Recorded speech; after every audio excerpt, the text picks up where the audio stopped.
Hindi ako magsusumbong. Cassandra, okay ka lang ba? Yuko ni Sturgeon sa dalaga nang makita nakapikit ito at pinagpapawisan. Inimulot niya ang mga mata. Bahagya pang napapitlag. Ah, okay lang ako. Nalilit ang sagot niya. Hindi siya magsusumbong. Tapos ano nangyari sunod? Sigurado ka bang okay ka lang? Hindi ba masakit ng braso mo? Ang balakang mo? Tanong ng lalaki sa kanya. Okay lang ako, Sturgeon. Paniniyak niya. Bagamat naroon ang pagtataka sa sarili. Ano ang nangyayari sa kanya? At mula nang dumating siya sa Davao ay lagi na lang may malabong pumapasok sa isip niya. May sinabi ba sa iyo si Hana at si Manang Carmelita? Umiling si Sturgeon. Wala. Dinala namin siya sa malapit na klinik. Matapang si Hana.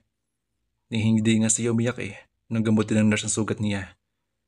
At muli na nga akong hindi magsusumbong dahil patuloy na umiiyak si Yaya Carmela sa pinagsamang pag-alala sa kanya at takot na palayasin ng mga tiyo Enrique at tiyo Consuelo. Gusto magsabi ni Yaya Carmelita subalit naroon lagi si Hana upang ibaling ang usapan at alawin ang mga magulang. Muling ngumiti si Sturgeon sa bahaging iyon. A kind of smile that was meant for the brave and sweet little Hana long ago. And she wanted to cry for a reason she could not comprehend. She was so brave. Kahit nga yung sakit, binaliwala niya. Pinahid ng palad ni Cassandra ang pawis sa noo. Hindi katakatakang may mga magkatulad na pangyayari sa buhay ng isang tao. Sometimes, truth is stranger than fiction. Iyon ang sabi. And this is one of those. Nabigla pa siya nang yumuko si Sturgeon at hawakan siya sa magkabilang balikat. At alam mo ba na iyon ang nararamdaman ko sa'yo nung mahulog ka sa hukay? When I thought that mamamatay ka. Hindi ko gustong huminga ng araw na iyon. Ngayon, anong tawag mo doon? Na-shock. Mabilis niyang sagot. Iyon naman talaga ang nararamdaman ng kahit na sinong tao pag nakasaksi ng aksidente, di ba? And there's a guilt. Because iniisip mo na responsibility mo siya. Inilagay mo ang responsibilidad sa isip mo na protektahan siya. Pero hindi mo nagawang pigilan masaktan siya. At sinisisi mo ang sarili mo dahil sa nangyari. Dahil na nangyari sa akin. Dahil dinala mo ako sa farm. God. Nagtagas ang mga bago ng binata. Ipinakikita na ekspresyon ng mukha na hindi nito sinasang-ayunan ang paliwanag niya. Yumuko at hinapit siya sa baywang and raised her from the bench. Nakalimutan ng kas sa balakang ng dalaga. At anong tawag mo dito? Bigla lutong sinakop ang kanyang mga labi. Mariin at mapusok na halik na makalipas ang ilang sandali bigla nagbago. Mula sa mapusok hanggang sa magaan. Ang mga dila nito naglalakbay. Gumanti ng halik si Cassandra. Naramdaman niya ang matigas itong katawan. Tuluyang nalimutan ang kalituhan sa isip. Eventually, naghiwalay sila. Mahigpit siyang niyakap ni Sturgeon. I want you, Cassandra.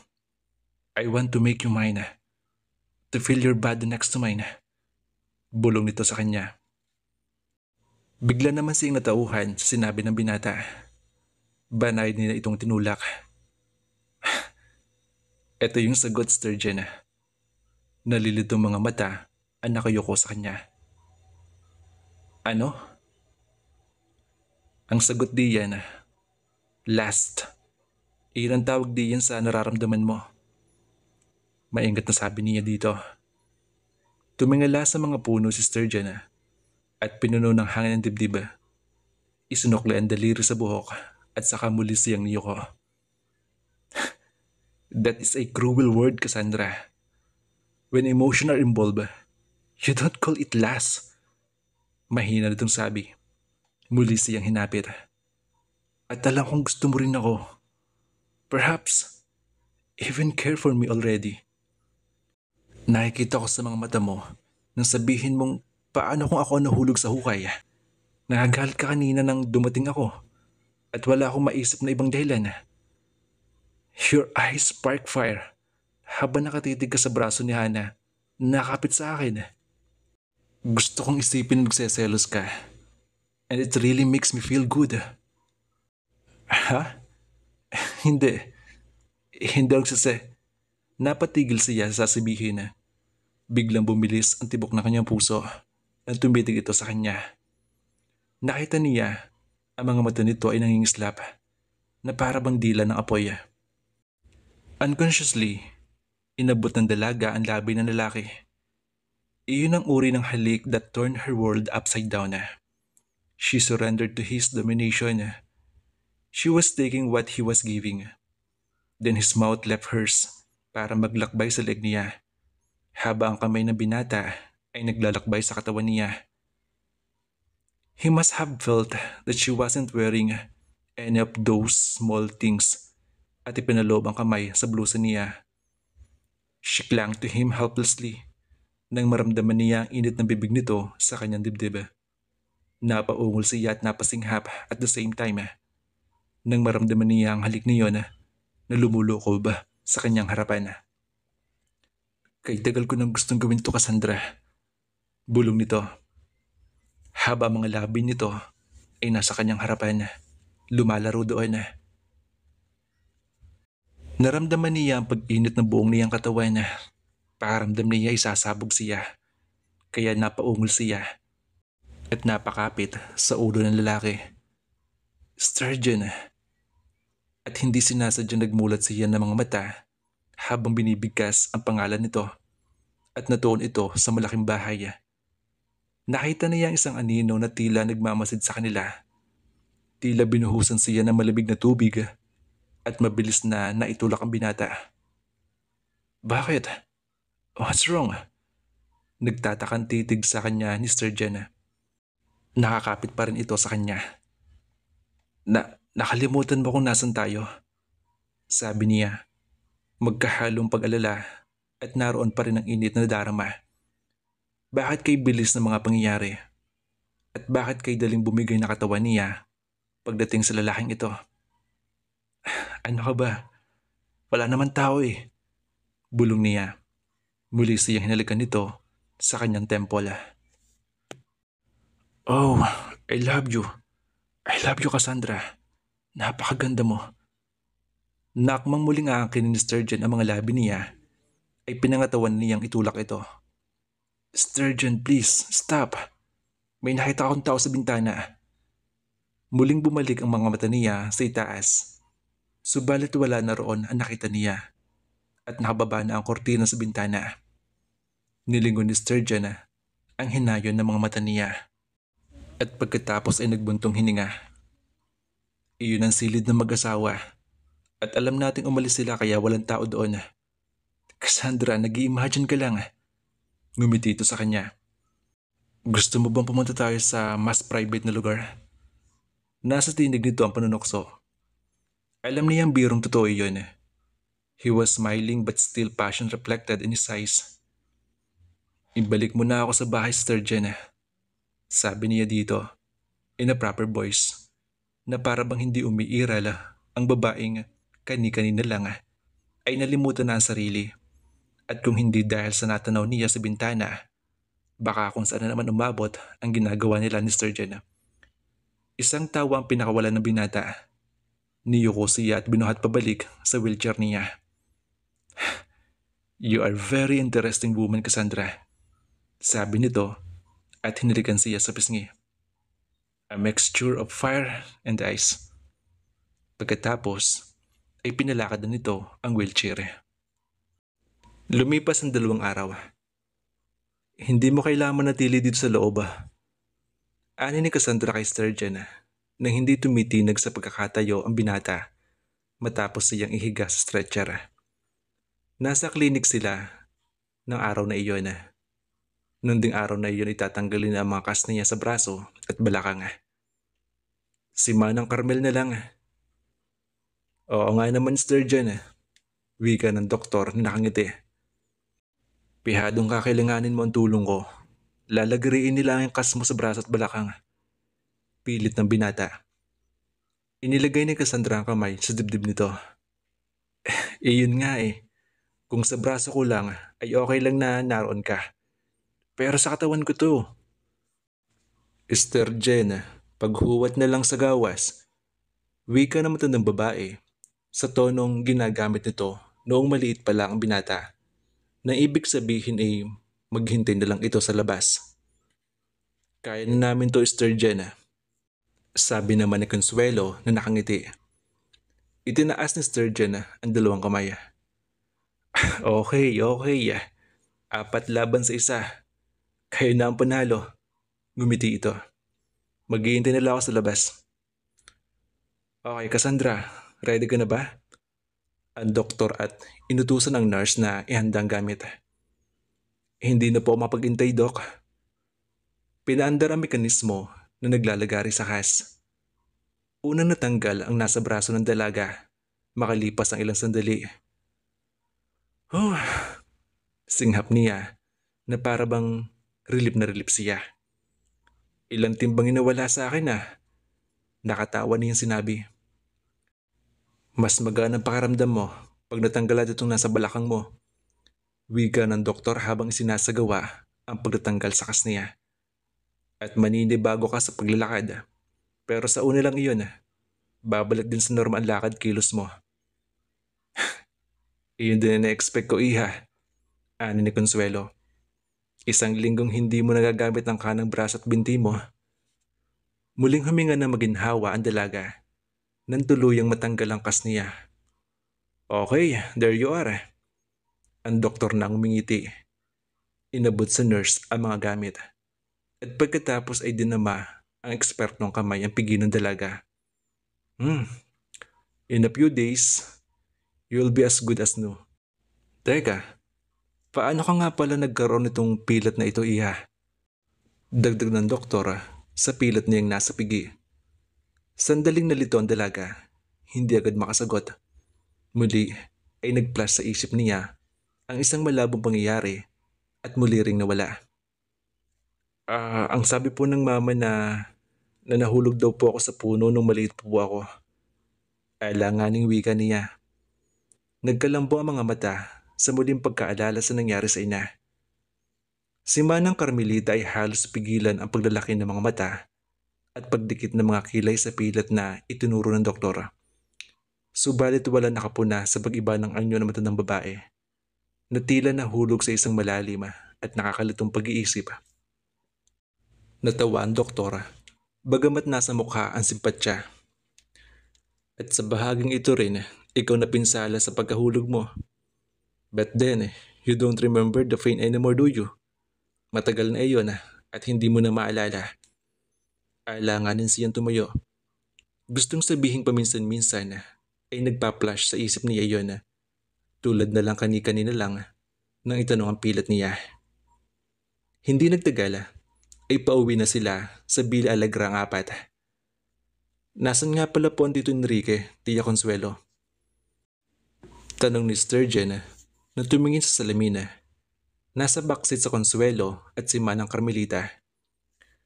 Siya ang nasa prutasan ngayon, iho. Sagot ang matandang babae. Darating kasi ang mamakyaw ng prutas. Nilingon nito si Manang Carmelita. Si Hana ba'y nagpaalam sa iyo kung saan pupunta, Carmelita? Ang matanda ay nasa labas ng tingin at malalim na nag-iisip at hindi nakuhang marinig at masagot ang tinatanong ng katabi. Napailing na hindi na rin inulit ni Kuya Consuelo ang tanong. Kinabukasan. Sturgeon, please. Pakiayos naman ang flight ko pa Manila. Pakiusap ng dalaga nang nasa beranda na sila. Dumito ka muna ng ilang araw, Cassandra. Wika ng binata. Narinig mo naman sinabi ni Tia Consuelo, di ba? May ipapakita siyang painting sa'yo. Nasa itaas iyon sa pribadong silid. Napabuntong hininga siya. Hindi niya gustong biguin ang matandang babae matapos ang kabaitang ipinapakita nito. Dahil nga nakakasiya at hindi makapanhik nitong nakaraang linggo, hindi na ipakita ni Consuelo sa kanya ang mga gawa nito. At saka isa pa, sasama ko sa pag-uwi mo sa Manila. Patuloy ni Sturgeon na kinamangha niya. Sasama ka? Oo. Ano naman ang katakataka roon? Gusto kong makita ang tiyahin mo at masabi sa kanya na gusto kitang pakasalan. Matagal bago siya nakapagsalita. Nanatiling nakamata rito. Akala ko tayo ay nagbibiroan. Putol ang binata sa sabihin niya. At naulinagan ng dalaga ang bagyang pagdaramdam sa tinig nito. Cassandra, mahal kita. Totoo yun. Mahal kita. Pero tinanong mo ba ako kung mahal din kita? Isa nakakalohong ngiti ang pinakawalan ni Sturgeon. Ginagap nito ang palad niya at hinawakan ng mahigpit. Kailangan ko ba bang sabihin yun? Kailangan ko ba ba itanong yun sa'yo? Maras na yung binawi ang kamay. Alam mo, napaka-arrogante mo. Hindi niya itinuloy ang sinabi. At saka, paano ka nakasiguro na mahal din kita? Cassandra, hindi yun assumption lang. Amused pa rin sabi ng binata. Alam ko, dahil naramdaman ko na mahal mo ako. And I'll bet my life on that. Hinawakan nito ang baba niya at itinaas. At muli ito nagsalita sa mahinahong tinig. Hindi ko itatanong kung mahal mo ako, Cassandra. Sa ngayon, nagtungo ka ng Davao upang paghilumin ng mga sugat. Kung ang dati mong boyfriend na pag-uusapan, gusto kong paniwalaan ng sarili kong naghilom na iyon. Ang sa magulang mo, maghihilom din pagdating ng panahon. Subalit alam kong magulo pa ang isip mo at gagawin ko mabilis iyon para sa iyo. Talaga? Sarkastikong sabi niya. Pero alam niyang tama ito. Hindi niya kayang itangging may pagtingin siya rito. At tama rin itong naguguluhan pa siya sa bilis ng mga pangyayari. Ni hindi niya inaasahan siya sabihin ito sa kanyang mahal siya at pakakasalan. Sobra-sobra iyon sa inaasahan niya. Na umagang iyon ay tinawagan ng dalaga si Nanang Marcela. Kumusta na po kayo, Nanang? Tanong niya. Sa loob ng isang linggong pananatili niya sa Villa Alegre ay minsan na niyang natawagan ang matandang biyahin. Subalit hindi niya sinabi rito ang tungkol sa aksidente niya dahil natitiyak niyang mag-aalala matanda. Mabuti naman, Cassandra. Halos 2 linggo ka na riyan, anak. At natutuwa ako at nakapaglilibang ka ng husto. Huwag po kayong mag-alala. Uuwi na rin ho ako. Baka po sa weekend, Nanang, inarayan na po ako. Kung sa bagay, ay gusto ko na rin umuwi ka, Cassandra. Nagiba ang tono ng matanda. Nagsulubong ang mga kilid ng dalaga. May problema po ba? Makailan tumikhim si Manang Marcela bago sumagot. Hindi ko alam kung problema, anak. Pero may mga taong 2 beses nang pumarito nitong mga nakaraang araw. Hindi ko nga lang pinapasok. Nagtatanong tungkol sa'yo. Lahat ng tungkol sa'yo, Cassandra. Hindi ho ba mga taga-insurance, Nanang? Natitiyak kong hindi. Dahil kilala ko ang kinakausap mo roon. Isa pa'y naguguluhan ako sa kanilang mga tanong. Ho? Bakit ho? Tinatanong nila kung saan kayo pinanganak. Gusto nilang makita ang kopya ng partida de bautisto mo at kung ano na patungkol sa iyo at sa mga magulang mo ang mga tinatanong. Nalilito at nagtataka man ay nakadama ng pagkahabaga ang matandang tiyahin ni Cassandra. Elementary lang natapos ni Nanang Marcela at hindi alam pakibangayan ang mga ganong uri ng tao. Wala naman pong dapat itago doon, Nanang. Kung iyan lang po ang tinatanong nila, banayad niyang wika sa tiyahin. Ano po ang sinabi ninyo? Sinagot ko ang alam kong sasagutin. Subalit ang tungkol sa mga dokumento sinabi kong bumalik na lang dahil nasa bakasyon ka pa at nasa pag-iingat mo iyon. Kung ganun po, ay ipinatag na po ninyo ang loob ninyo, Nanang. At Hindi ko gusto ang anyo ng mga taong iyon, Cassandra. Putol nito, sasabihin niya. Napabuntong hininga sa Cassandra. Naunawaan niya ang matanda ng babae. Matapos ang nangyari kay Elvira, takot na sa mga estranghero si Manang Marcela. Kahit nga ang mga dating kakilala ng mga magulang ay hindi na rin panatag ang matanda. Walang linaw ang kaso ng ina at hindi na siya umaasang malulutas pa mga iyon. At isa iyon sa ikinatatakot ng matandang tiyahin na baka muli silang balikan ng mga masamang loob. Hayaan po ninyo at uuwi na po ako, Nanang. Tatawagin ko po kayo bago ako bumalik na Maynila. Matapos magpaalam ay ibinaba na niya ang telepono. Sa pamamagitan ng baston ay humakbang patungo sa silid niya ang dalaga nang masalubong si Doña Consuelo sa may baba ng hagdan. Naisip na kung gusto niya makauwi ng maaga, siya na nagpursiging makita ang mga sketches nito. Wala ho ba kayong pupuntahan, Doña Consuelo? Wala naman, iha. Bakit mo na itanong? Excited na ho kasi ako makita ang mga gawa ninyo. Sana ho ngayon nyo na lang ipakita sa akin. Sandali nag-isip ang matandang babae. Saka hinagod siya ng tingin. Eh hindi ka ba mahihirapan sa pagpangikiha? Baka mapersahan ka ng binti mo. Nako, hindi ho. Assurance niya. Tiniyak po ng doktor kahapon matapos po ang x-ray ay naghilom na po yung fractured po sa hita ko. Kung kaya mo'y, nako kaya ko na ho. Ngumiti siya at putol niya sasabihin ng ginang at nagpatiyo ng humakbang papanhik. Mabilis siya inalayan ng matandang babae. Sa hindi porsado at marahang pagpanghik sa hagdan ay nakarating ang dalawa sa itaas. Iginaya siya ng matanda patungo sa silid. Ang silid na ito ay ginawa kong studio, Cassandra. Wika ng Donya at pinihit ang doorknob at sinulak ang pinto. Halika, iha. Pumasok ang dalaga. May linis at maliwalas ang buong silid. Makintab ang malalaking sahig na nara tulad din na nasa pasilyo. May mga canvases na nakasandig sa dingding sa may sahig at may mga paintings naman na nakasabit.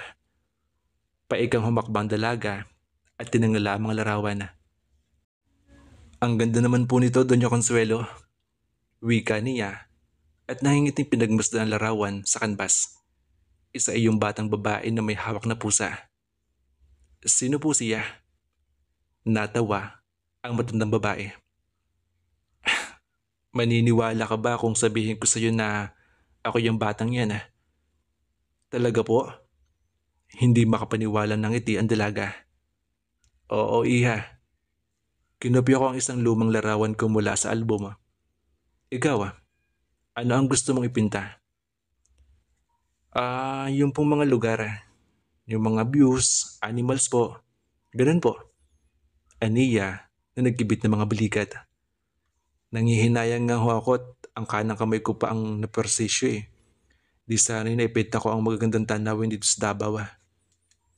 Ngumiti ang mata ng babae. Dinampot ang isang kambas sa higa at isanandig sa dingdinga. You can always come back here, Cassandra. Sinserong wika ng babae.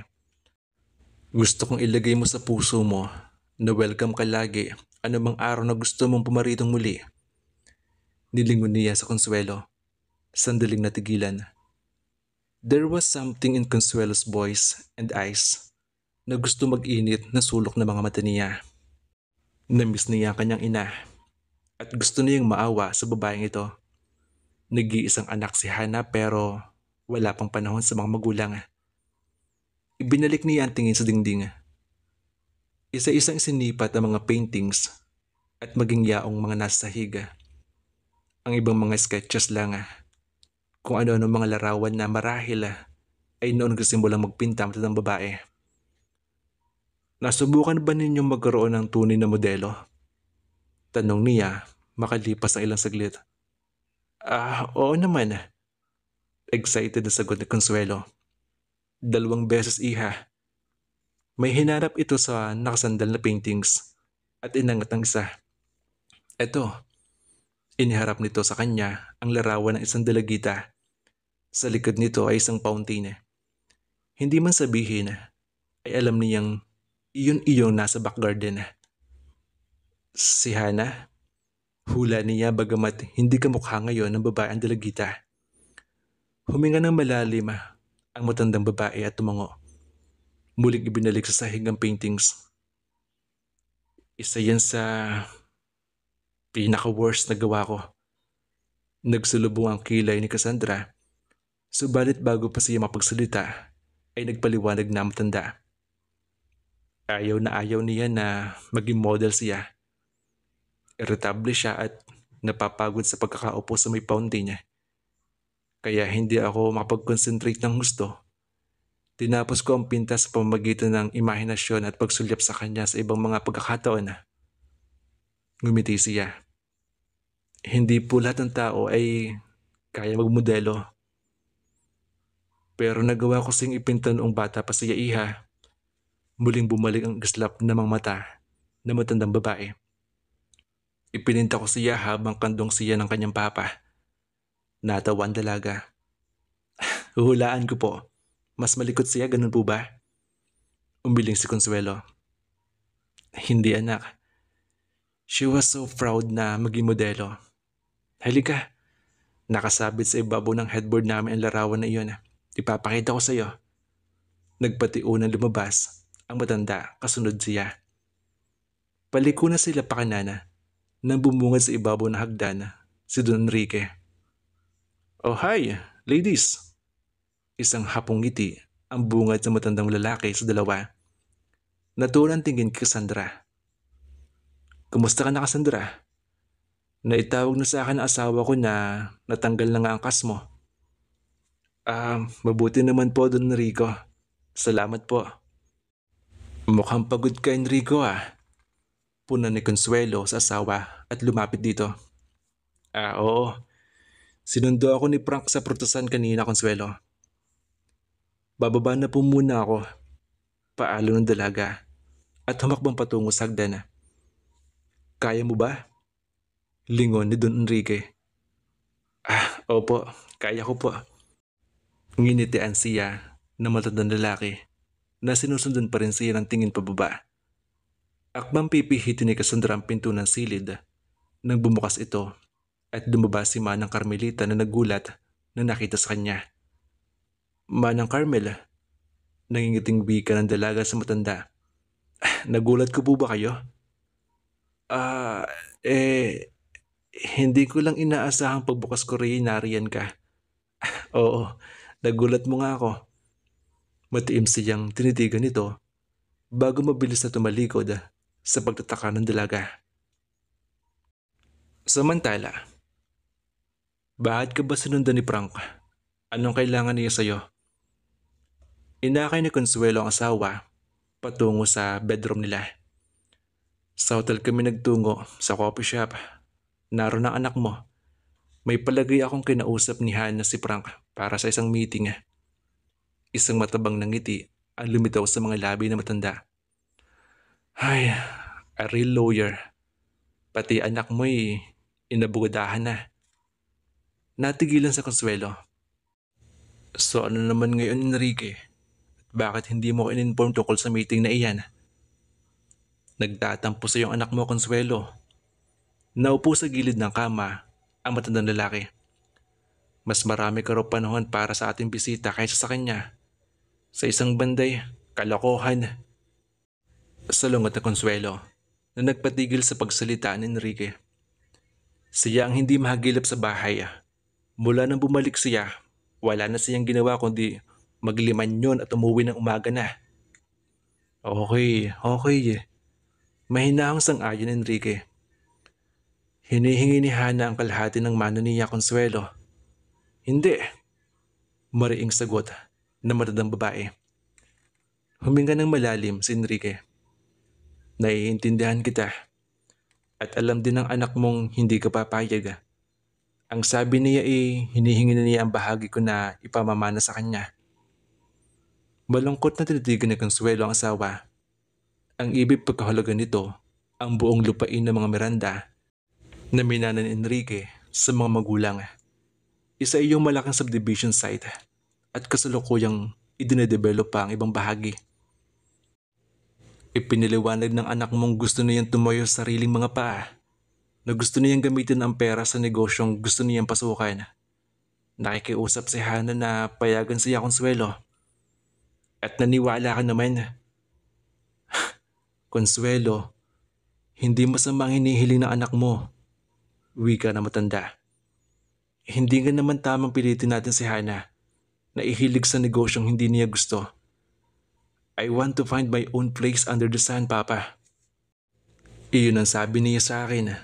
Nakikiusap siya na bigyan ng pagkakataon at hindi nga naman kailangan mawala pa tayo bago niya tamasahin ang bahagi ng mana niya.